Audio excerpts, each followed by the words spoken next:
नमस्कार, जय जवान जय किसान न्यूज 24 में आपका स्वागत है। आइए नजर डालते हैं आज की खास खबर पर। प्रयाग पब्लिक स्कूल विधानसभा करहल जिला मैनपुरी में स्थित है। वहां के प्रबंधक जी ने बताया कि वे काफी सालों से शिक्षा के क्षेत्र में जुड़े हुए हैं। प्रयाग पब्लिक स्कूल के प्रबंधक ने बताया कि कोरोना काल के समय में भी ऑनलाइन लगवा रहे थे क्लासेस। प्रयाग पब्लिक स्कूल के प्रबंधक अरुणेंद्र यादव ने कहा कि शिक्षा वो जननी है जो पाएगा वह दहाड़ेगा। उन्होंने कहा कि बच्चों के ऊपर कोरोना के बाद से ही विशेष ध्यान दिया जा रहा है। प्रयाग पब्लिक स्कूल के प्रबंधक अरुणेंद्र यादव ने कहा कि अपने जीवन में सिर्फ शिक्षा को आगे बढ़ाने के लिए हमने ये कदम उठाया है। अरुणेंद्र यादव ने कहा कि कॉलेज की तरफ से पूरा प्रयास रहेगा कि बहुत जल्द शिक्षा प्रणाली को अपनी लाइन पे लाया जाए। देखिए जिला मैनपुरी के करहल से संपादक कुमार गौरव और पवन कुमार की ये खास रिपोर्ट।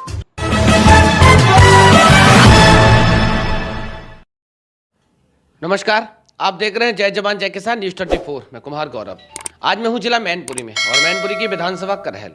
आज मैं जहाँ बैठा हूं उस विद्यालय का नाम है प्रयाग पब्लिक स्कूल। हमारे साथ बात करने के लिए उपस्थित हैं इस विद्यालय के प्रबंधक महोदय। बात करने का और जानने का प्रयास करता हूं कि किस तरीके से 2 साल के कोरोना काल के बाद सेशन स्टार्ट हुआ है, कौन कौन सी परेशानियों का सामना करना पड़ा, क्योंकि 2 साल का समय बहुत लंबा समय होता है। सर, सबसे पहले तो आपका स्वागत है हमारे चैनल। धन्यवाद न्यूज़ 24 चैनल को कि उन्होंने हमारी बात आम जनमानस तक पहुंचाने का जो बीड़ा उठाया है, उसके लिए विशेष तौर से धन्यवाद है आपका। सर, 2 साल का समय बहुत लंबा समय होता है, किस तरीके से पूरा समय रहा, क्या क्या चैलेंजेस आपने फेस करे? 2 साल में सबसे पहले तो जो समस्या रही वो प्राइवेट स्कूलों में ही केवल समस्या रही, और सबसे बड़ी चीज़ ये थी कि जिम्मेदारी समाज में अगर देखी जाए तो पढ़ाई की जिम्मेदारी प्राइवेट स्कूल वाले ही केवल उठा रहे हैं। और प्राइवेट स्कूल में भी जो बहुत बड़े स्तर के स्कूल हैं, जो बड़ी बड़ी संस्थाएं हैं, वहाँ भी बड़े स्तर की सारी चीज़ें चलती हैं, तो वहाँ इतना असर नहीं पड़ा।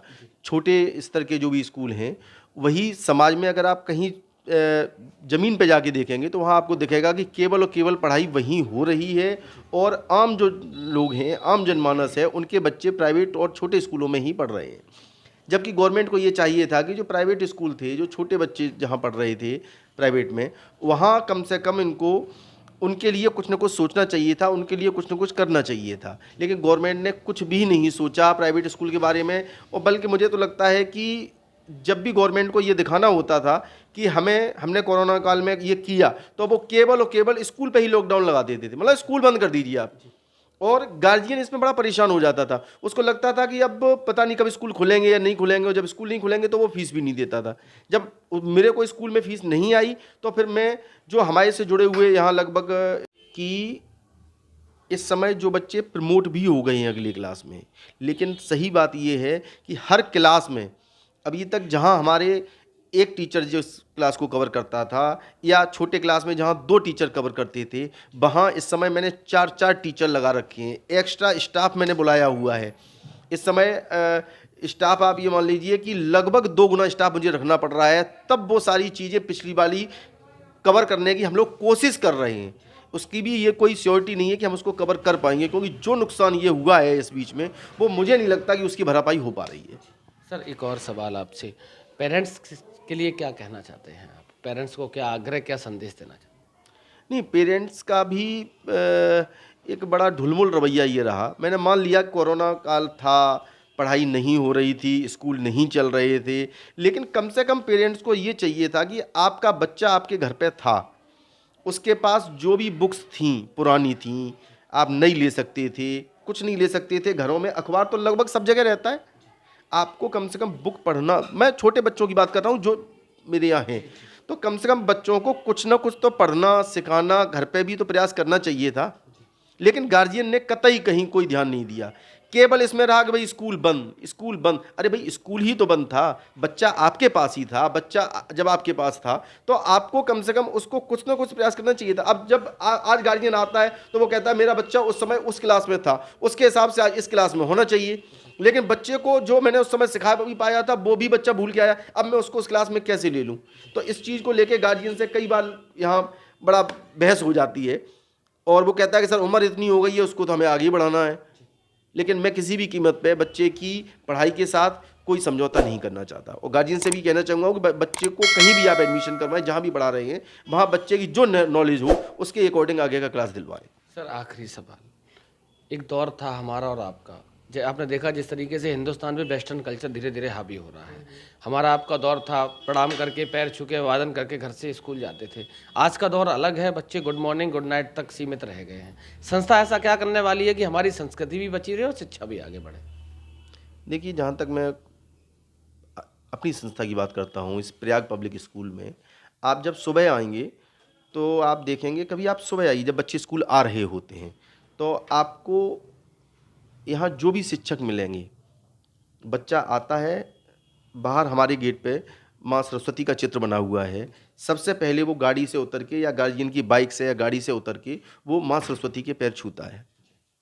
और उसके बाद जो भी हमारा स्टाफ होता है, जो भी उनके गुरु हैं, वो लोग वहाँ हमने अपने स्तर से जो कर पाया उनके लिए, मैं खुद ये एक्सेप्ट करता हूँ कि 100% सैलरी नहीं दे पाया, लेकिन कम से कम उनकी जो व्यवस्थाएं मैं कर सकता था, कम से कम उसमें ज़्यादा से ज़्यादा जो उनकी मदद कर सकता था वो मैंने लगातार 2 साल करने का प्रयास किया है।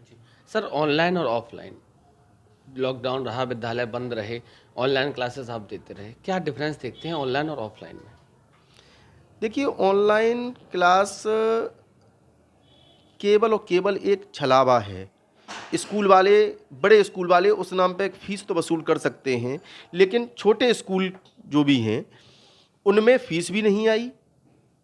और सही बात यह है कि ऑनलाइन कोई पढ़ाई हो ही नहीं सकती।